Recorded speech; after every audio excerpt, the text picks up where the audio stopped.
I'm gonna get started here. Thanks so much, everyone, for coming here. We also, in addition to the event happening here, we are on live stream right now. So that's the video cameras there. We have the National Institute of Drug Abuse joining us, and a bunch of people who are going to be viewing on live stream. Just want to welcome everyone. I'm Sean Young. I'm a medical school professor here at UCLA. I'm the director of the Institute for Prediction Technology across the University of California.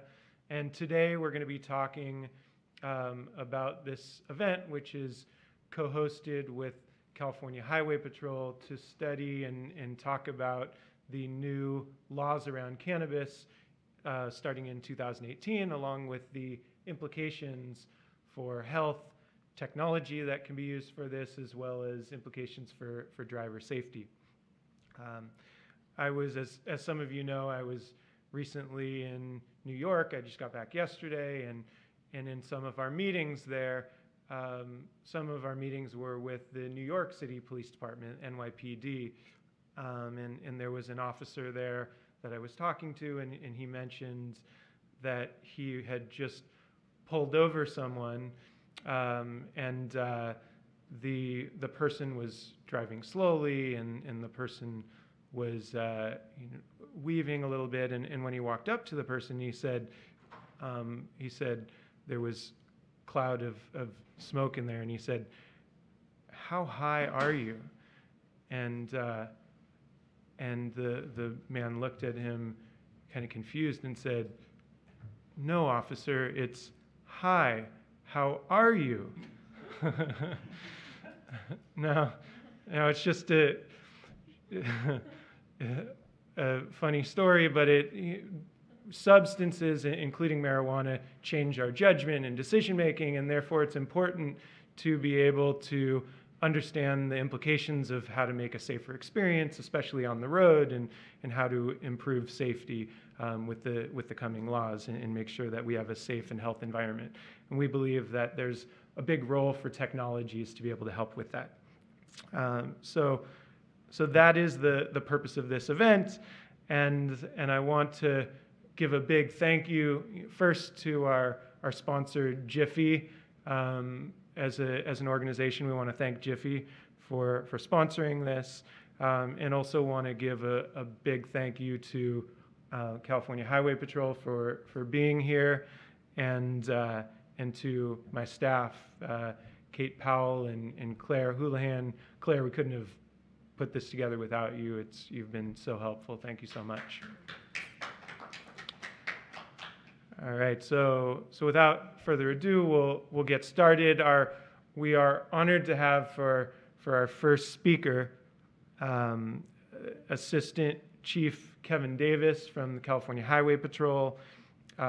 He has a long list of accolades I'll read through. So he started with the California Highway Patrol in 1997, having worked in central Los Angeles, Sacramento, San Francisco, and the CHP headquarters in Sacramento. He was previously certified as a drug recognition expert while working field patrol with over 1,000 impaired driving arrests.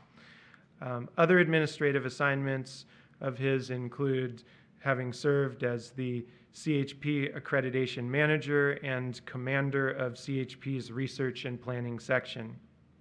He was a graduate of the prestigious Commission on Peace Officer Standards and Training Command College, where he studied autonomous vehicle technology. So he's not only an expert in understanding public safety, but also in technologies.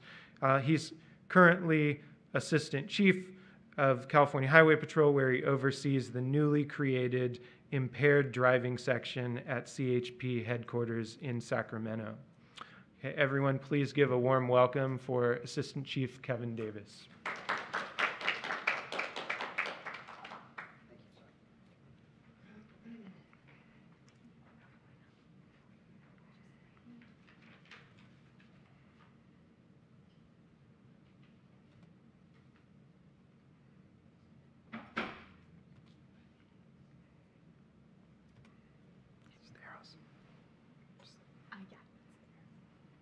Well, thank you very much, and thank you, Sean, for having us today. It's an honor to be here with you guys to talk a little bit about cannabis and the impacts on traffic safety, and to share with you just some of the things that the California Highway Patrol is doing and will be doing, and just some of the thoughts and reactions that we've had, to the legalization of cannabis last year.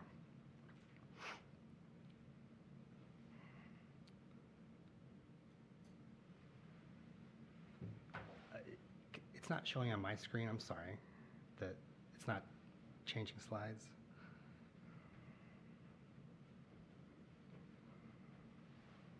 Do I hit this one?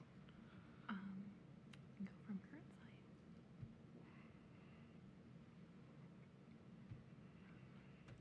Apologize. Sorry.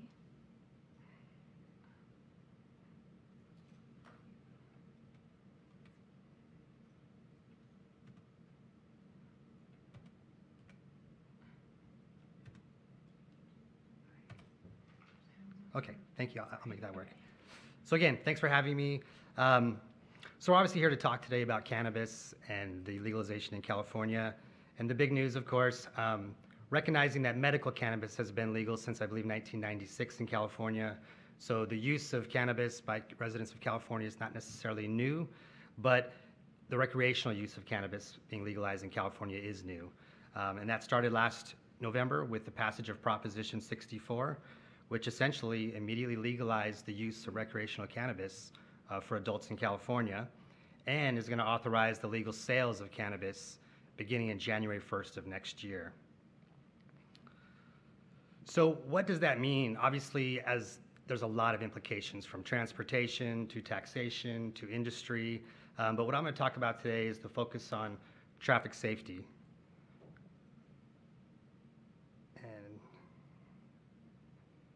It's not advancing my slides.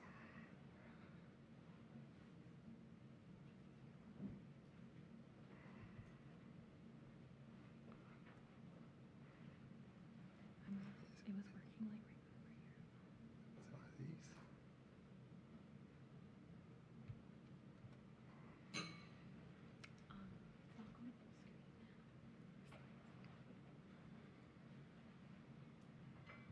screen. But we went into bit.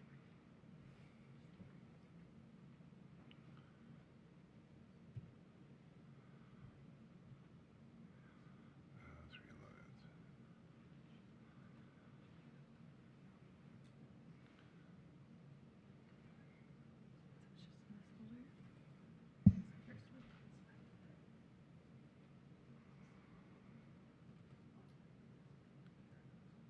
Try it from the one that you loaded earlier.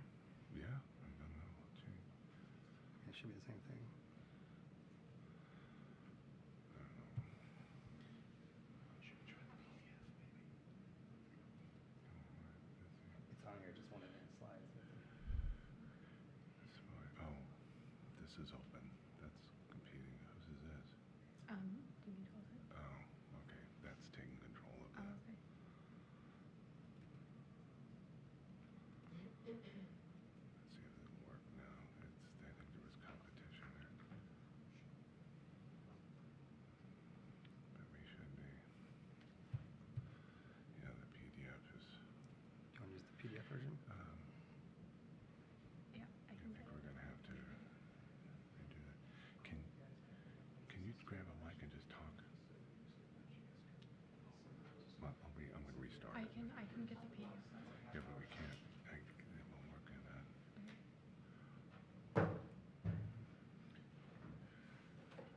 Before it was popping up. Yeah, yeah, but when you go into PDF, it takes control of the second screen. So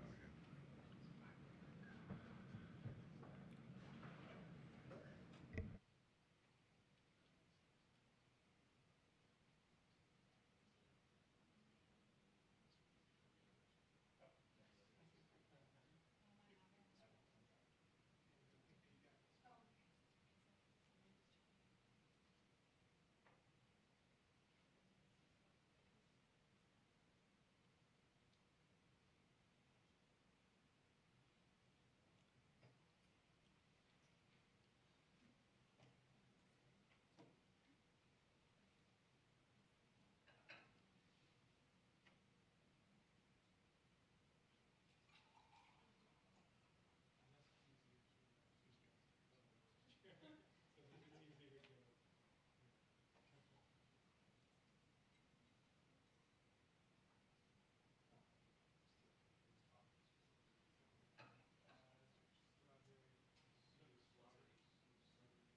speak off them, which I can see here. Unfortunately, we can't show them up on the screen.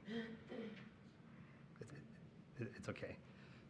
I can make one. All right. So here we are talking about technology, and I'm having a hard time even getting a PowerPoint to work, so my apologies.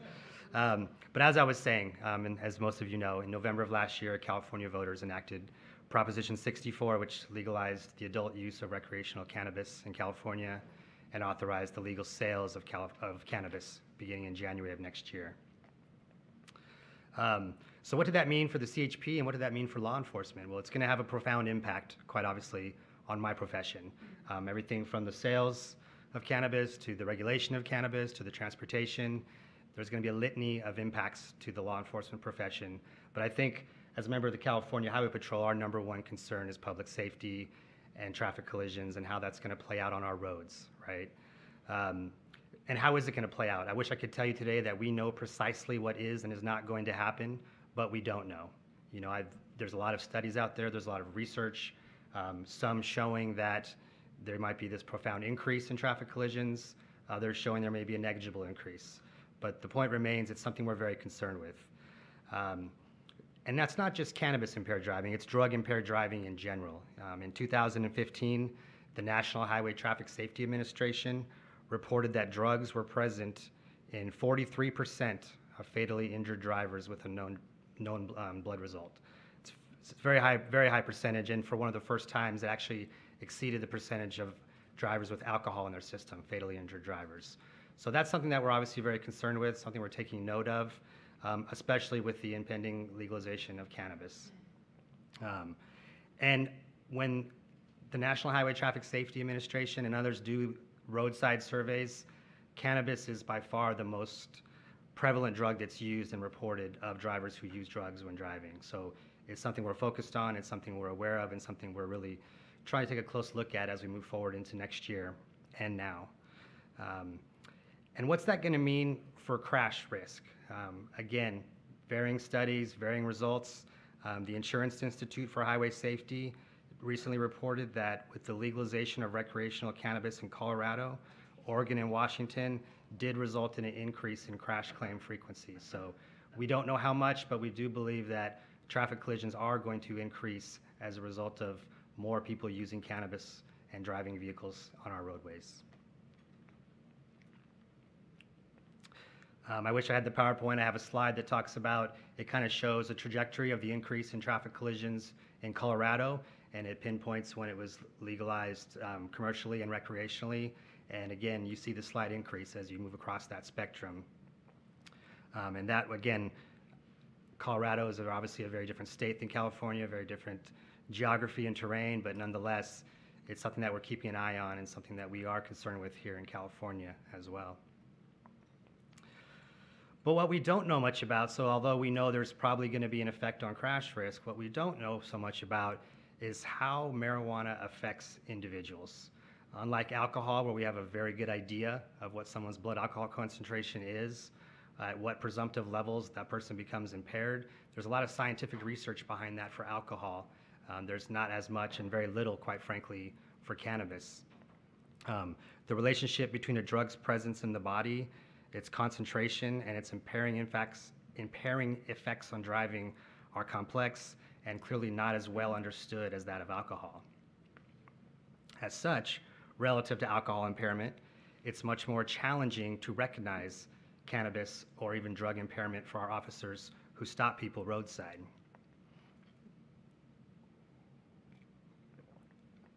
And as I'm sure you can imagine, it's also much more challenging for our prosecutors to prosecute those cases. Whereas with alcohol in California, we have a 0.08% presumptive level. It's very clear cut, it's relatively objective, it's very easy to explain to a jury and prosecute. We don't have such a thing for cannabis. So if the way cannabis affects one individual could vary greatly with how it affects another individual, and there is no presumptive level for cannabis impairment in California currently.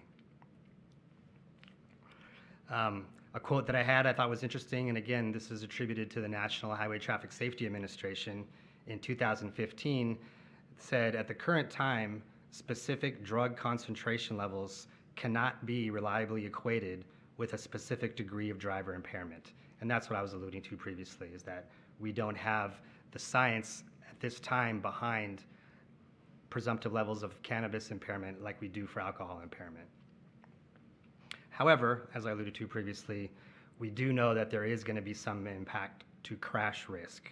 A recent review by the National Academy of Sciences concluded there is substantial evidence of a statistical association between cannabis use and increased risk of motor vehicle collisions. And that was from 2017, after conducting a comprehensive review of a lot of the data and a lot of the studies that are out there. So what do we do as law enforcement? How do we respond to this with all these challenges with prosecution and detecting people roadside and prosecuting potentially impaired drivers? There's a lot to be done, and I think I'll start with, especially given the audience here today, research. We recognize that there's a lot of research that needs to be done in this area.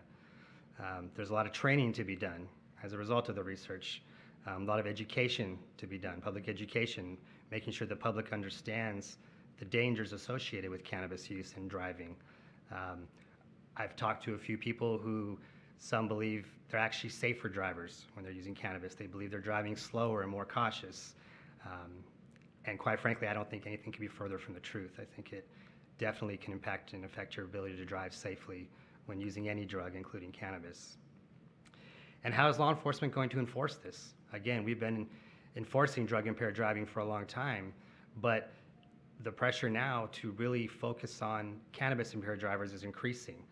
There's a lot of technology that's starting to come out, a lot of new ways of looking at impaired drivers, a lot of the ways that we do things now with our roadside field sobriety tests. A lot of those have been around for a long time. A lot of those were developed to measure any type of impairment, but quite frankly, a lot of the focus was on alcohol impairment.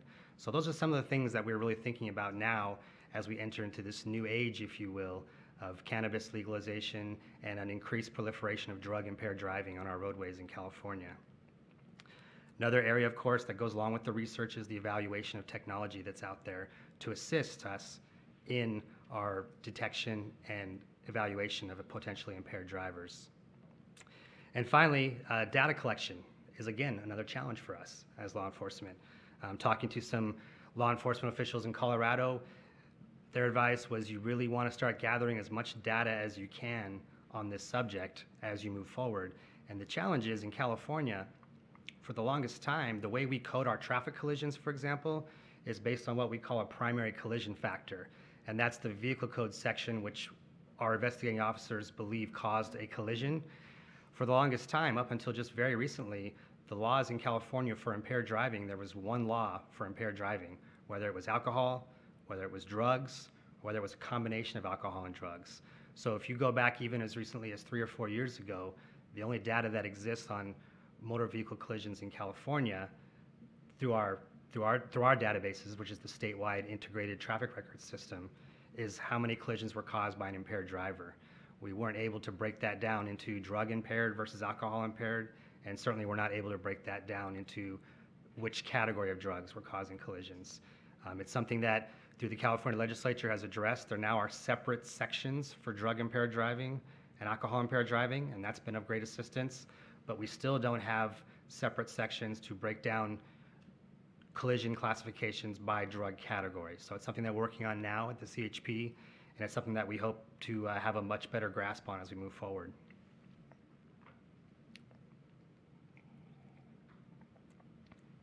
Fortunately for the CHP and for law enforcement, one of the things that came with Proposition 64 was the allocation of funding to both our department and to other departments throughout the state to really combat the issue of impaired driving as well as address the public safety implications associated with the legalization of cannabis.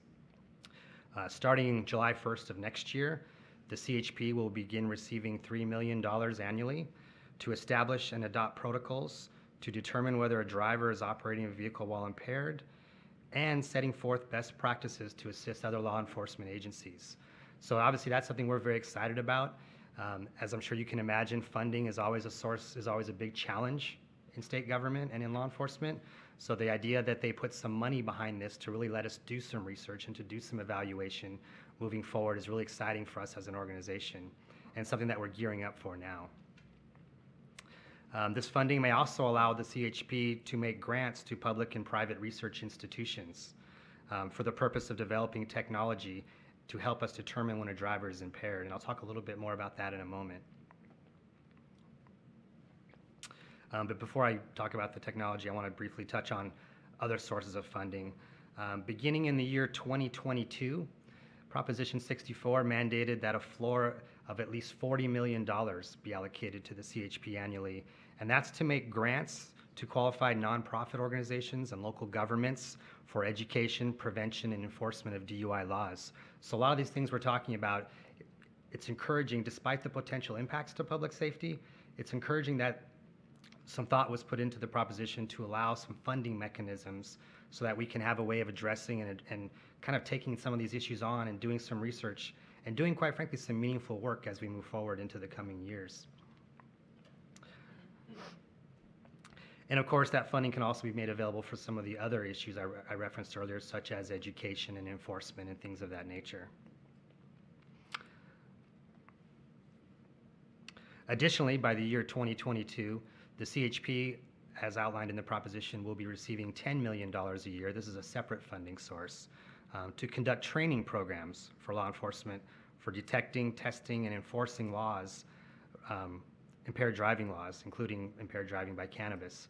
So again, as we move forward, as we start doing some research, as we start identifying some best practices, our intent is that we, as the state leader in impaired driving in California, it's our intent that we will provide training mechanisms and training opportunities for not just ourselves, but for law enforcement agencies throughout the state charged with keeping our roadways safe.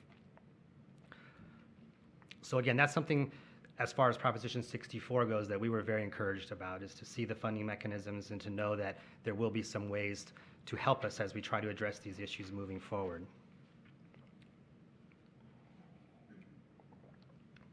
I also wanted to take a few moments to kind of share with you guys some of the things that we're doing now today at the CHP. As Sean alluded to in his opening, I currently have oversight over what our newly created section at our headquarters called our impaired driving section. And really, it's just a dedicated section to focus on impaired driving issues. Previously, we had personnel at our academy who focused on training. We had personnel in our research and planning section who focused on some technology, and we had personnel who focused on policy. We kind of wanted to bring everyone together under one roof, if you will, to really focus on this issue. So we have our drug recognition experts, which we serve as a statewide coordinator for in California. We have officers who focus on policy, and we have a few analysts as well that are going to help us kind of identify our roadmap and moving forward and how we're going to allocate and utilize the funding that we anticipate receiving in the future. So again, that was something that's really exciting for us, that we this was an opportunity for us to really take a closer look at this issue and to really kind of galvanize our efforts and focus our personnel and our resources into one consolidated command that can help address the issue for our department moving forward. As some of you may be familiar, we are also, there's a lot of projects underway in the state. One example, down at University of California, San Diego, there's the Center for Medicinal Cannabis Research. We've been assisting with some of their efforts using some of our drug recognition experts down there as well. They're doing some really exciting work down there. We've really worked vigorously lately to really increase our participation and our collaboration with various stakeholders. Sean and David being some of those, and a lot of people throughout the state, because we know we can't solve this issue on our own. We know we need the expertise of others. We know we need the assistance of others. And not just researchers, but prosecutors, crime laboratories, allied agencies, and the litany of traffic safety advocates that are out there, such as the National Highway Traffic Safety Administration, the International Association of Chiefs of Police, even the California Department of Motor Vehicles, California Office of Traffic Safety, just to name a few. These are organizations that we've worked with consistently, but we're kind of re-energizing and refocusing our efforts and really trying to make this a collaborative approach as we address the issue of impaired driving in California moving forward. Another thing that we did internally in the CHP, obviously all of our officers go to a 6-month academy and they receive training on detecting impaired driving, but it's, as I'm sure you can imagine, to become a CHP officer, there's a lot of things you get trained on at your academy, and you get I believe it's about 30 hours of instruction related to impaired driving, which sounds like a lot, but it's really not.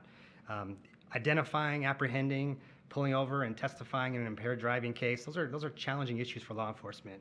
So one thing that we're proud of is a training program we have called the Advanced Roadside Impaired Driving Enforcement, or as we refer to it, ARIDE training. It's kind of a next level training for our officers. It's usually done after they left the academy.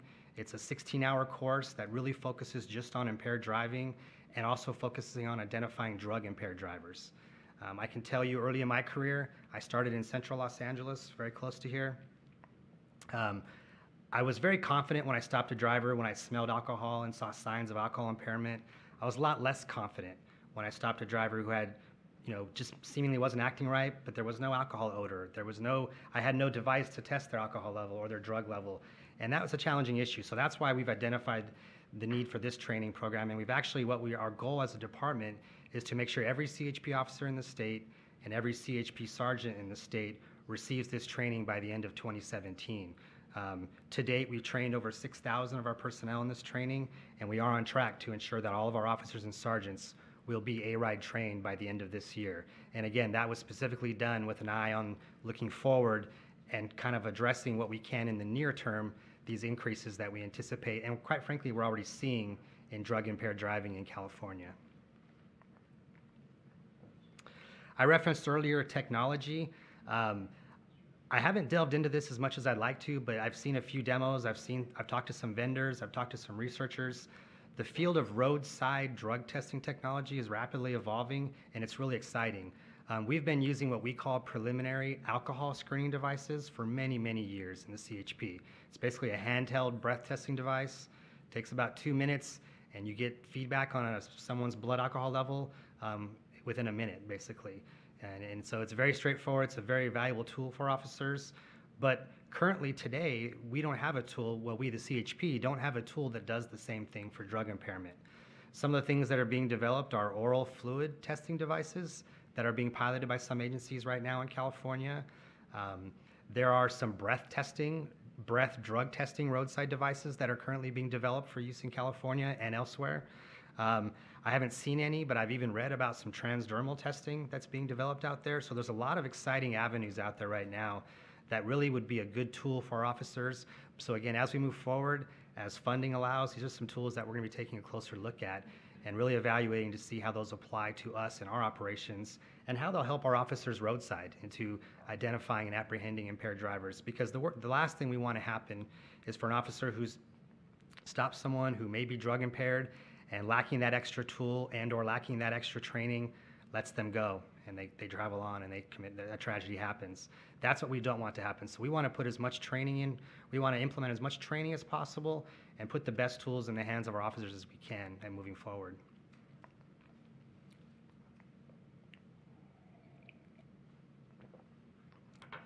I referenced earlier the CHP currently serves as the statewide coordinator for the Drug Recognition Expert Program. This is a much more advanced level of roadside, not just roadside, but controlled environment testing of drug-impaired drivers. This class involves 72 hours of classroom instruction, followed by 30 hours of field certifications where students must demonstrate their proficiency in identifying drug-impaired drivers and even identifying categories of drugs. We've been working diligently to expand the number of DRE courses that we offer throughout the state, but given the hours involved, given the resources involved, as I'm sure you can imagine, it's really hard to even do more than one a month. Like I said, it's over 2 weeks of classroom instruction, followed by field certification, but we've really been ramping that up. To illustrate that, in 2016, we administered 16 DRE classes in the state, training and certifying 448 new DREs. That's not just CHP, that's allied agencies as well. So that's something that I wish we could have everyone DRE trained, but quite frankly, resources don't allow for that. But we are going to do everything in our power to expand DRE training as well as we move forward. Another effort that we're very proud of and very interested in is something that just recently kicked off. With the passage of Senate Bill 94 in June of this year, that was introduced by Assemblyman Lackey and signed by the governor on June 27th. It outlined and required the CHP to develop an impaired driving task force for California, with really the focus is developing recommendations for best practices to address impaired driving in California, as well as examining the different technologies out there and making recommendations to the legislature about how California should proceed. So that's something we're very excited about taking a leadership role in. We actually held our first meeting just very recently on October 3rd of this month at our headquarters in Sacramento. We had a very good turnout. We have a very diverse task force. And so it's something I encourage you. We will be having information on our website in the future about that. We actually posted the meeting for the previous meeting on our website. We have a wide variety of stakeholders there. Some of the ones I mentioned earlier, such as OTS, NHTSA, we have prosecutors, we have toxicologists, we have individuals with interest in social justice reform. We have a wide variety of advocates and experts on that task force, and we're really excited about the work that that task force is going to be able to do moving forward, again, to help shape recommendations for traffic safety and drug impairment in California. I know I was brief today. I understand we're going to have a question and answer session later. I don't know if that comes during the panel discussion or if there's some questions now, but format-wise, that's kind of what I wanted to cover with you guys today. I think the message here is we know something's coming. We don't know exactly what's coming. We don't know exactly what degree of increases we will have in traffic collisions attributed to drug-impaired drivers. But we're working hard to gather data to be sure we're prepared to identify drivers who are impaired and ensure that we're ready to kind of tackle this issue. I think the best way to put it is I'd rather be prepared for something that doesn't happen than to not plan for an increase and not be prepared when it does come next year. So with that, I will leave it. I will stop there. Sean, do we take questions now, or do we go to our panel discussion or our next speaker? I apologize, I don't know the format. We'll go to our next speaker on Okay. Yes, I'll go over the format of it right now. Thank you. Thank you very much. Thank you all very much.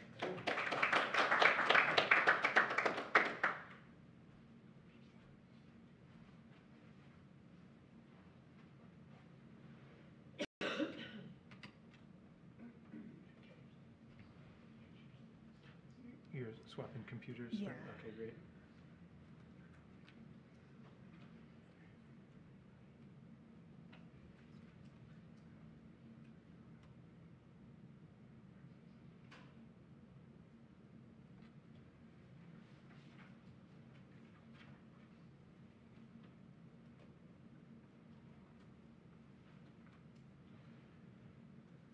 All right, while we are switching computers, I want to thank Chief Davis for giving a great overview on policy implications and traffic safety issues. And the format of today, as a reminder, so we are live streaming right now. We have wave hello to everyone in the live stream who's watching from online. The format of the presentation is that we will have speakers come up here individually from a diverse group of areas. So we just heard from the California Highway Patrol. In a minute, we're going to hear from a company, a mobile cannabis delivery company. We also have a technology expert who will be talking about sensors, and we have a medical perspective as well. Each of the speakers will be coming up to give a talk on their perspective of the work that they're doing.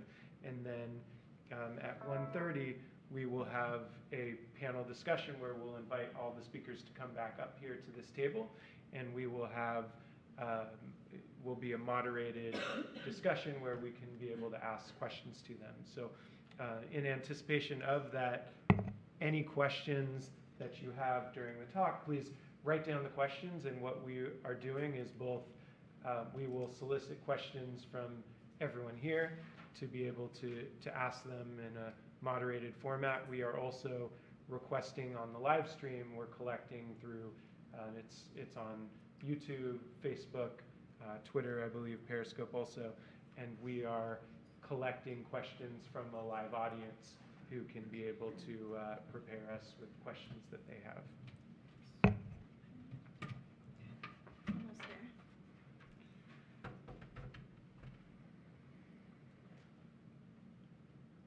All right, so for our next speaker, we are welcoming Veronica Santarelli of GRASP. So Veronica, as the Senior Vice President of Business Development for GRASP, Veronica is responsible for overseeing the regional expansion and strategic deployment of the company's cross-device information and communication services. She also heads government relations as well as patient education, where she is involved and advocates and communicates with various health and medical experts. After graduating from St. Elson College, Veronica began her career in the health and wellness industry, where she specializes in a scientific approach to wellness. She brings her passion and expertise to the cannabis industry, serving on the advisory board for Women Grow, a national organization supporting female leadership in the cannabis space. Everyone, please give a warm welcome for Veronica Santarelli.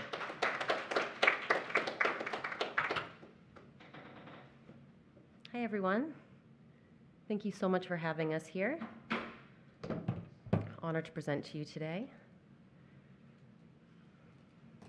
So I wanted to start with just a brief company description.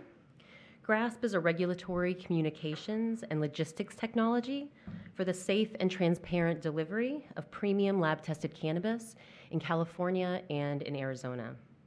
Our mission is to deliver elevated experiences by using data to improve the interactions between all parties in order to set the industry standard for service, product, and experience. A new standard is within GRASP. So I wanted to start with just a very brief overview of the industry. And therapeutic cannabis has been part of our world culture since before Christ.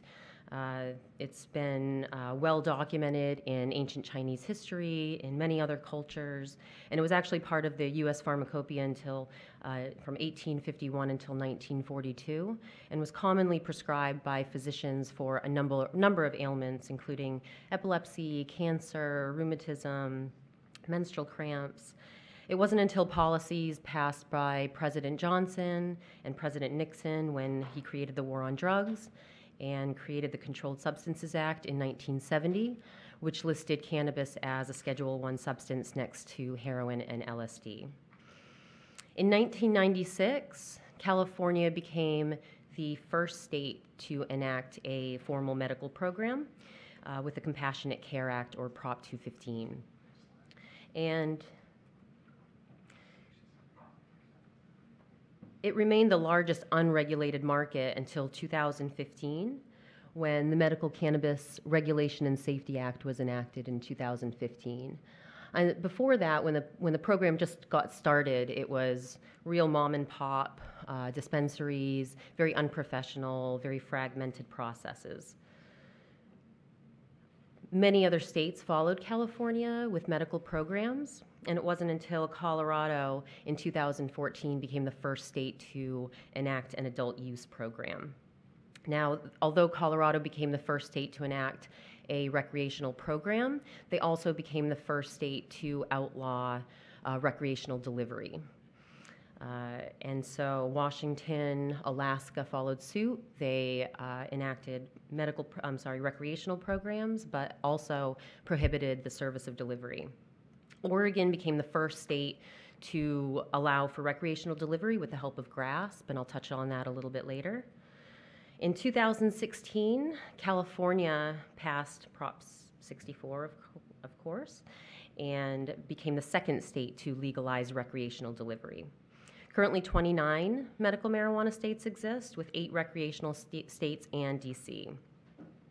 So with all of these new laws and new programs, a lot of states were looking for ways to regulate safely that protected public health and safety, especially around the service of delivery.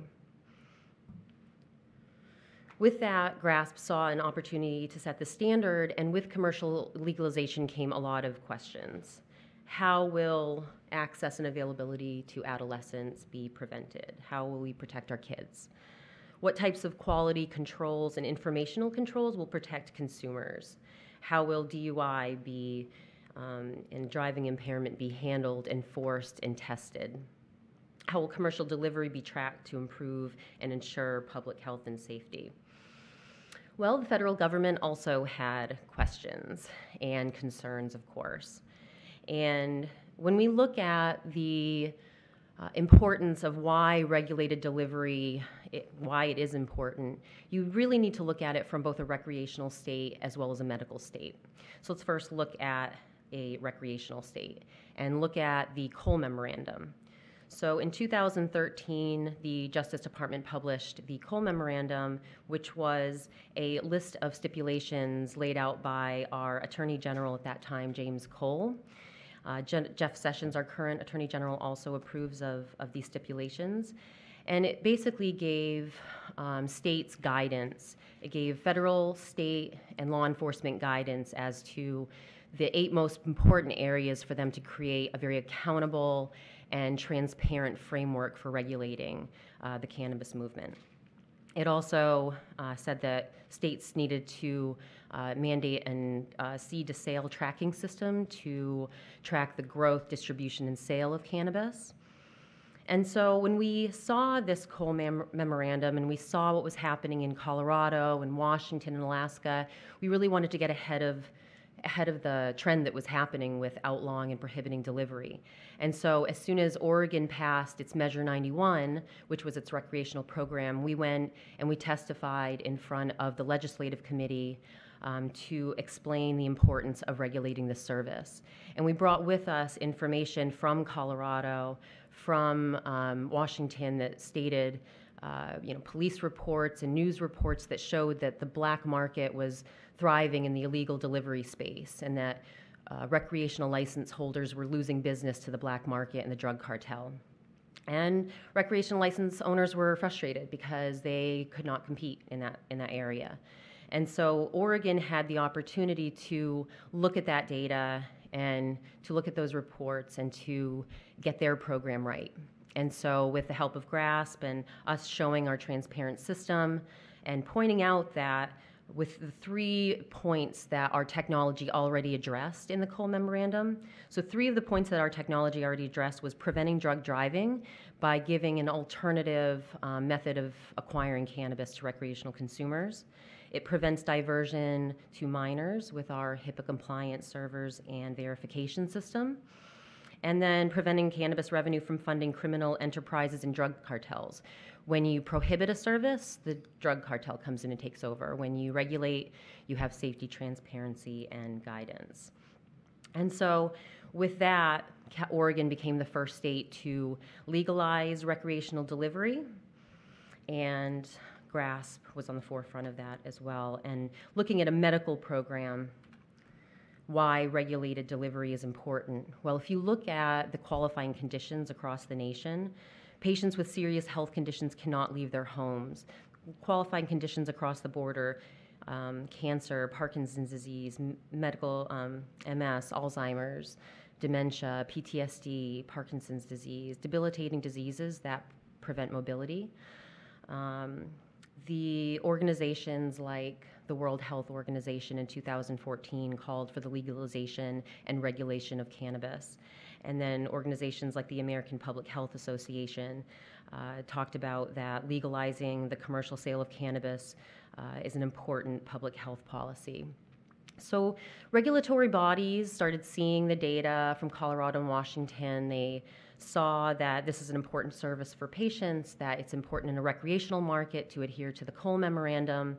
And so with that, they need tools. And so we have a powerful solution within GRASP. We created transparency and compliance tools for regulators, professional and legal sources for patients to have safe access, and then tracking and feedback mechanisms that create insights for continuous improvements. When we looked at the legal landscape across the nation for the legalization movement, we identified medical or recreational cannabis programs and connected with the regulating bodies at the state and municipal levels.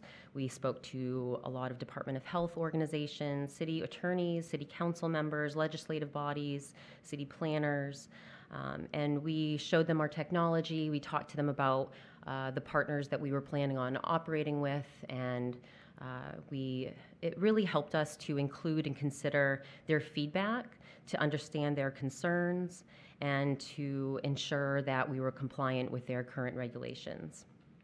We talked about already what we did with Oregon. And, we looked at, of course, we went to states that we wanted to operate in. But we also looked at states where we could really help push the needle forward, states where cannabis was still criminalized. And, we saw that we had a legal and moral obligation to help educate government bodies. And so we went to New Hampshire, San Francisco, San Diego, LA, Maine, Oregon, Washington, Florida, Nevada, Arizona, all over the nation. And we met with regulators and we talked to them and we helped educate them on the safety of this service. We've also had the good fortune to work with a number of medical and health organizations. We've worked with the San Diego Arthritis Medical Clinic with pain management. We've worked with the Silverado Memory Care skilled nursing community. That's a national organization assisting dementia and Alzheimer's patients. The San Diego Brain Tumor Foundation, we are starting to get a lot of referrals from oncologists. Home Instead Senior Care, we work a lot with our senior population. The autism community, a lot of autistic kids have epilepsy, and so some of the CBD oils are tremendously beneficial. The ripple effect, preventing veteran suicide, combat veterans that are coming back with severe PTSD. Of course, the UC Institute for Prediction Technology with Dr. Sean Young, which we'll get into a little bit more later, and then Hospice and Palliative Care of Phoenix. So we've learned a lot working with these medical and health organizations.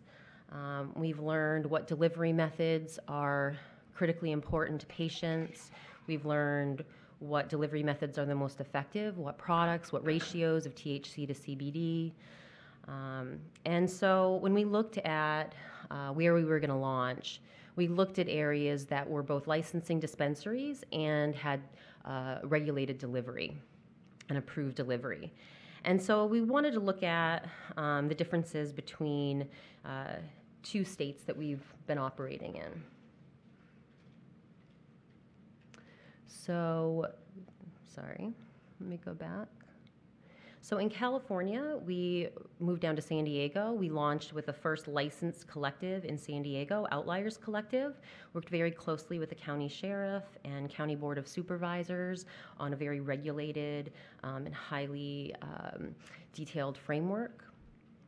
The unique aspect of that ordinance, and from what we had learned with the patients that we had served in the patients that we were serving, is that the edibles were one of the items that were not included in that ordinance. And so we could sell all other delivery methods in San Diego except edibles.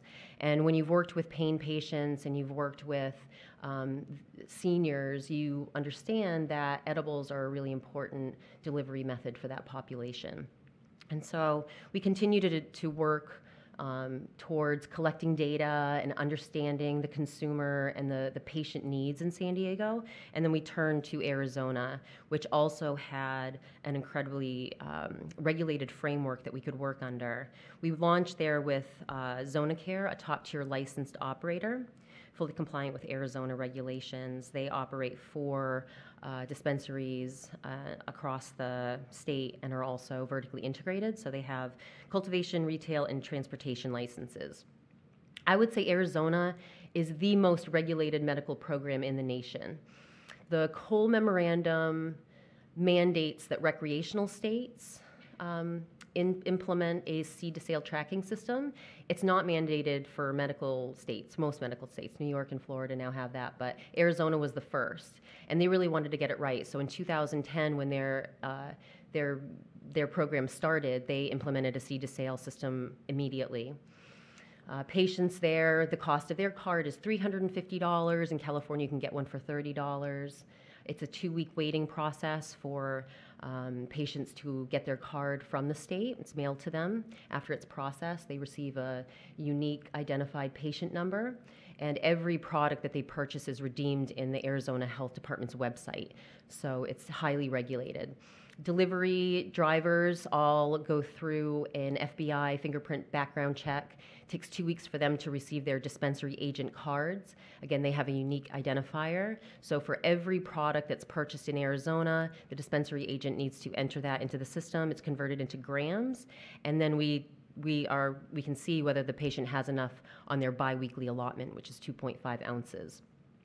Delivery times are longer because each delivery, the regulation mandates that a trip ticket be completed with all appropriate patient information, DA, producer license numbers, all listed products, and then a navigation and trip ticket attached to that, detailing the navigation path of the delivery.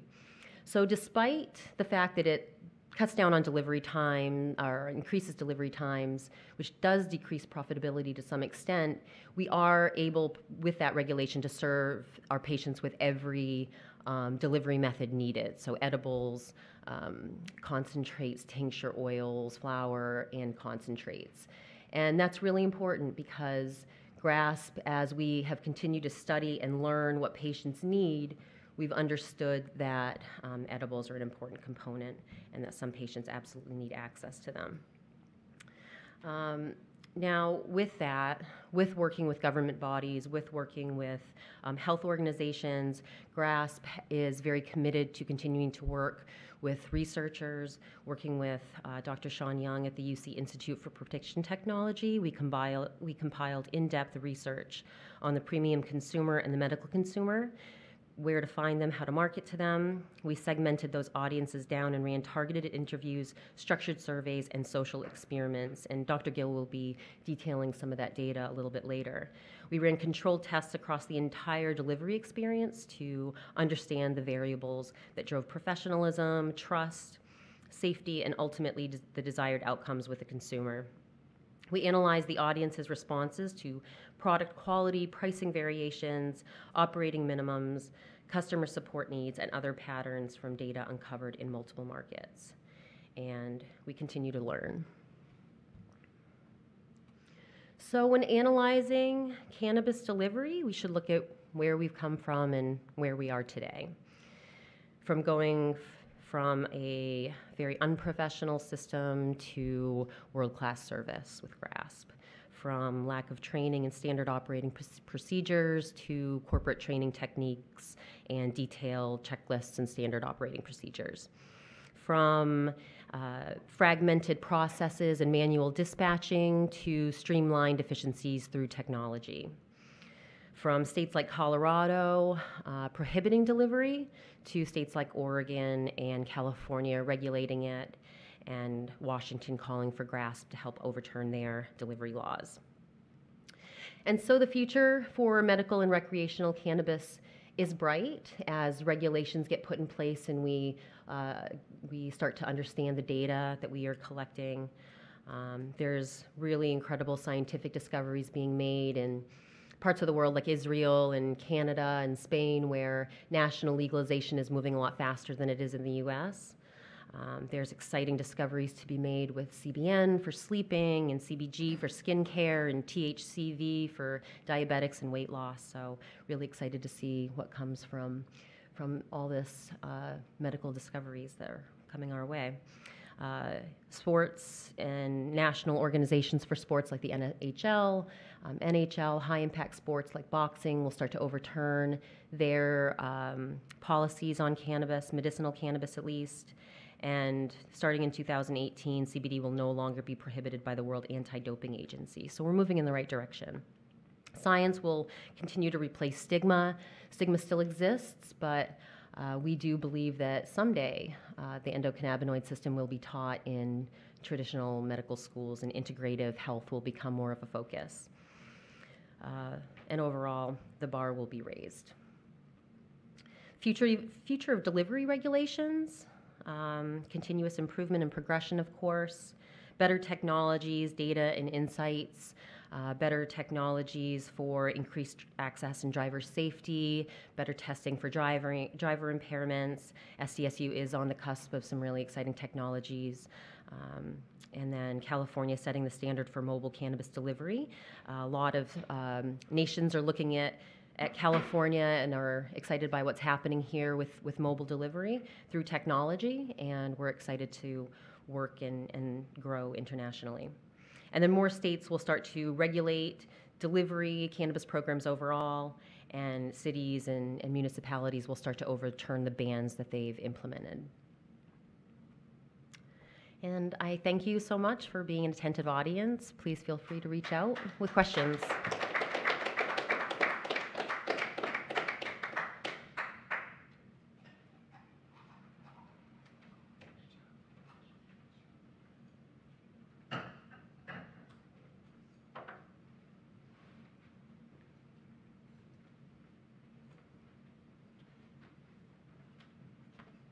So it looks like we are right on schedule. So we have, right now we have just about 10 minutes or so for bathroom break, grab some, we've got bagels, we've got coffee, strawberry infused water. So we'll take about a 10-minute break and then start with our next speaker.